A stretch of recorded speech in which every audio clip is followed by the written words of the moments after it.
தொடர்பாக பிரதமருக்கு முதலமைச்சர் மு.க.ஸ்டாலின் கடிதம் எழுதியிருக்கிறார். தற்போது கிடைத்திருக்கும் முக்கிய செய்தியை பார்த்து வருகிறோம். 100 நாள் வேலை திட்டம் தொடர்பாக பிரதமருக்கு முதலமைச்சர் மு.க.ஸ்டாலின் கடிதம் எழுதியிருக்கிறார்.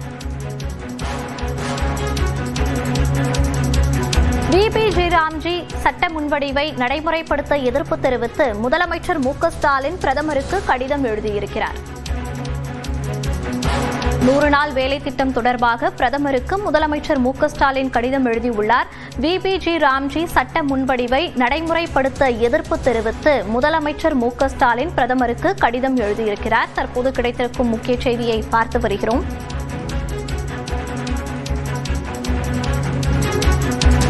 நூறு நாள் வேலை திட்ட சட்ட முன்வடிவை நடைமுறைப்படுத்த எதிர்ப்பு தெரிவித்து கடிதம் எழுதியிருக்கிறார் முதலமைச்சர் மு.க.ஸ்டாலின். கூடுதல் விவரங்களோடு இணைகிறார் நமது செய்தியாளர் அபினேஷ்.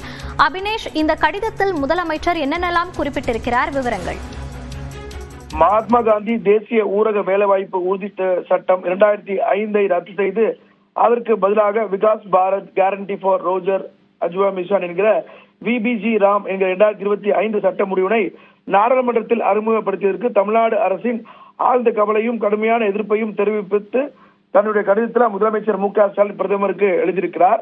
அந்த அடிப்படையில் தற்போது அறிமுகம் செய்யப்பட்டுள்ள இந்த சட்ட முன்வடிவில் உத்தரவாத வேலைவாய்ப்பை ஆண்டுக்கு 125 நாட்களாக அதிகரித்திருப்பது என்பது ஒரு வரவேற்கத்தக்க அம்சமாக இருந்தாலும் அதன் மற்ற விதிகள் இந்த திட்டத்தின் அடிப்படை கொள்கைகளை பலவீனப்படுத்துவதாகவும் உள்ளதுடன் மாநிலங்கள் மீது கடுமையான நிதி சுமைகளை சுமத்துவதுடன் கூட்டாட்சி தத்துவத்தை அளிக்கும் வண்ணம் உள்ளதாகவும் முதலமைச்சர் தன்னுடைய கடிதத்தில் குறிப்பிட்டிருக்கிறார்.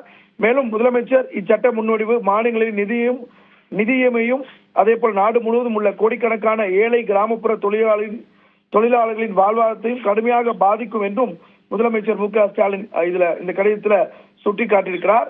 அதே போல மகாத்மா காந்தியின் பெயரை நீக்குதல் என்பது அதிகார பருவல் மற்றும் தொலைநோக்கு பார்வையை சிதைக்கும் வண்ணமாகவும் இருக்கும் என்றும் முதலமைச்சர் தன்னுடைய செயல்படும் மாநிலங்களில் பெரும் தாக்கத்தை ஏற்படுத்தும் என்றும் மத்திய மாநில அரசுகளுக்கு இடையிலான உறவுகளை சீர்குலைக்கும் வகையில் உள்ளது என்றும் முதலமைச்சர் தன்னுடைய கடிதத்தில் குறிப்பிட்டு கேட்டிருக்கிறார்.